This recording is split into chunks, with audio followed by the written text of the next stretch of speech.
যুদ্ধ বলতে আমরা সাধারণত বুঝে থাকি ক্ষেপণাস্ত্র, ড্রোন হামলা কিংবা পারমাণবিক শক্তির প্রদর্শন। কিন্তু আজকের বিশ্বে যুদ্ধের সংজ্ঞা অনেকটাই বদলে গেছে। এখন আধিপত্যের সবচেয়ে বড় লড়াই চলছে প্রযুক্তির ময়দানে। কৃত্রিম বুদ্ধিমত্তা, চিপ প্রযুক্তি আর সুপার কম্পিউটারের দক্ষতা দিয়ে। আর সেই নীরব প্রযুক্তি যুদ্ধে বড় এক ধাক্কা খেল যুক্তরাষ্ট্র। বিশ্বের দ্রুততম সুপার কম্পিউটারের আসন দখল করে নতুন প্রযুক্তি পরাশক্তি হিসেবে নিজেদের অবস্থান আরও শক্ত করল চীন।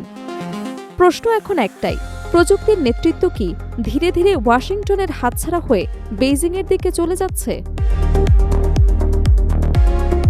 প্রযুক্তিগত সক্ষমতার প্রতিযোগিতায় নতুন ইতিহাস গড়েছে চীন। বিশ্বের সবচেয়ে দ্রুততম সুপার কম্পিউটারের তালিকায় যুক্তরাষ্ট্রকে পেছনে ফেলে শীর্ষস্থান দখল করেছে দেশটি। বিশ্লেষকদের মতে এটি শুধু একটি প্রযুক্তিগত সাফল্য নয়, বরং বৈশ্বিক প্রযুক্তি প্রতিযোগিতায় চীনের ক্রমবর্ধমান শক্তির স্পষ্ট বার্তা। জার্মানির হামবুর্গে প্রকাশিত সর্বশেষ টপ 500 র্যাঙ্কিং অনুযায়ী চীনের লাইনশান বর্তমানে বিশ্বের সবচেয়ে শক্তিশালী সুপার কম্পিউটার। এটি যুক্তরাষ্ট্রের এল ক্যাপিটান সুপার কম্পিউটারকে পেছনে ফেলে নতুন শীর্ষস্থান দখল করেছে। শেনজিনের ন্যাশনাল সুপার কম্পিউটিং সেন্টারে স্থাপিত এই সুপার কম্পিউটার প্রতি সেকেন্ডে 2.198 এক্সপ্লাফ্লেক্স গতিতে তথ্য প্রক্রিয়াকরণ করতে সক্ষম। অর্থাৎ প্রতি সেকেন্ডে এটি 2 কুইন্টালিয়নের বেশি গণনা সম্পন্ন করতে পারে। কর্মক্ষমতার দিক থেকে এটি এল ক্যাপিটানের তুলনায় প্রায় 20% বেশি শক্তিশালী। 2017 সালে সানওয়ে তাই হুলাইট শীর্ষস্থান দখলের পর এবারই প্রথম কোনো চীনা সুপার কম্পিউটার আবারও বিশ্বের দ্রুততম কম্পিউটারের স্বীকৃতি পেল। অন্যদিকে 2024 সালের নভেম্বর থেকে টানা শীর্ষস্থানে থাকা যুক্তরাষ্ট্রের এল ক্যাপিটান এবার নেমে গেছে দ্বিতীয় স্থানে। সর্বশেষ তালিকায় তৃতীয় স্থানে রয়েছে যুক্তরাষ্ট্রের ফ্রন্টিয়ার, চতুর্থ স্থানে অরোরা এবং পঞ্চম স্থানে জার্মানির জুপিটার। এছাড়া শীর্ষ 20-এর তালিকায় স্থান পেয়েছে যুক্তরাজ্য, জাপান, দক্ষিণ কোরিয়া, ইতালি, নেদারল্যান্ডস এবং সুইজারল্যান্ডের একাধিক সুপার কম্পিউটার। বিশেষজ্ঞদের মতে এই অর্জনের সবচেয়ে তাৎপর্যপূর্ণ দিক হল যুক্তরাষ্ট্রের কঠোর প্রযুক্তি এবং চিপ রপ্তানি নিষেধাজ্ঞা সত্ত্বেও চীন নিজস্ব প্রযুক্তিগত সক্ষমতা বাড়িয়ে যেতে সক্ষম হয়েছে। টপ 500 তালিকার অন্যতম আয়োজক এবং টেনেসি বিশ্ববিদ্যালয়ের কম্পিউটার বিজ্ঞান বিভাগের ইমেরিটাস অধ্যাপক জ্যাক ডংকারা বলেন, মার্কিন নিষেধাজ্ঞা কিছু উন্নত প্রযুক্তির সংগ্রহে চীনের জন্য বাধা সৃষ্টি করলেও একই সঙ্গে তারা দেশটিকে নিজস্ব প্রযুক্তি উন্নয়নে আরও বেশি উৎসাহিত করেছে।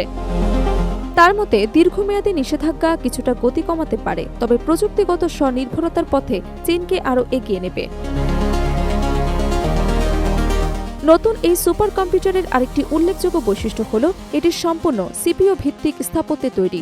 বর্তমানে অধিকাংশ উচ্চ ক্ষমতা সম্পন্ন কম্পিউটার এবং কৃত্রিম বুদ্ধিমত্তা ভিত্তিক অবকাঠামো জিপিইউ নির্ভর হলেও লাইনশান শুধুমাত্র সেন্ট্রাল প্রসেসিং ইউনিট ব্যবহার করে 2 এক্সপ্লাফ্লেক্সের বেশি পারফরমেন্স অর্জন করেছে। প্রযুক্তি বিশেষজ্ঞরা একে উচ্চ ক্ষমতা সম্পন্ন কম্পিউটিং ডিজাইনের ক্ষেত্রে নতুন এক মাইলফলক হিসেবে দেখছেন। তবে কিছু বিশেষজ্ঞদের মতে কৃত্রিম বুদ্ধিমত্তার বর্তমান যুগে টপ 500 তালিকার গুরুত্ব আগের তুলনায় কিছুটা কমেছে, কারণ বিশ্বের সবচেয়ে বড় এআই অবকাঠামোগুলোর অনেকগুলোই মাইক্রোসফট, অ্যামাজন, গুগল কিংবা ইলন মাস্কের XAI এর মতো বেসরকারি প্রযুক্তি প্রতিষ্ঠান পরিচালনা করে, যেগুলো এই র্যাঙ্কিংয়ে অংশ নেয় না। তারপর বিজ্ঞান, আবহাওয়া পূর্বাভাস, মহাকাশ গবেষণা, পারমাণবিক প্রযুক্তি এবং জাতীয় নিরাপত্তার মতো কৌশলগত খাতে সুপার কম্পিউটারের সক্ষমতা এখন একটি গুরুত্বপূর্ণ সূচক হিসেবে বিবেচিত হয়। এদিকে কৃত্রিম বুদ্ধিমত্তা ও উন্নত কম্পিউটিং প্রযুক্তিকে কেন্দ্র করে চীন এবং যুক্তরাষ্ট্রের প্রতিযোগিতা ক্রমেই আরও তীব্র হচ্ছে। সম্প্রতি প্রকাশিত স্ট্যানফোর্ড বিশ্ববিদ্যালয়ের এআই ইন্ডেক্স রিপোর্ট 2026 জানিয়েছে, উন্নত এআই মডেলের ক্ষেত্রে যুক্তরাষ্ট্র এখনও এগিয়ে থাকলেও কর্মক্ষমতা, পেটেন্ট নিবন্ধন, শিল্পক্ষেত্রে রোবট ব্যবহার এবং প্রযুক্তি উৎপাদন সক্ষমতায় দ্রুত ব্যবধান কমিয়ে আনছে চীন। সব মিলিয়ে বিশ্বের দ্রুততম সুপার কম্পিউটারের শীর্ষস্থান দখল শুধু একটি প্রযুক্তিগত অর্জন নয়, বরং এটি স্পষ্ট করে দিচ্ছে যে ভবিষ্যতের বৈশ্বিক নেতৃত্বের লড়াইয়ে অস্ত্রের পাশাপাশি প্রযুক্তি হতে যাচ্ছে সবচেয়ে বড় হাতিয়ার।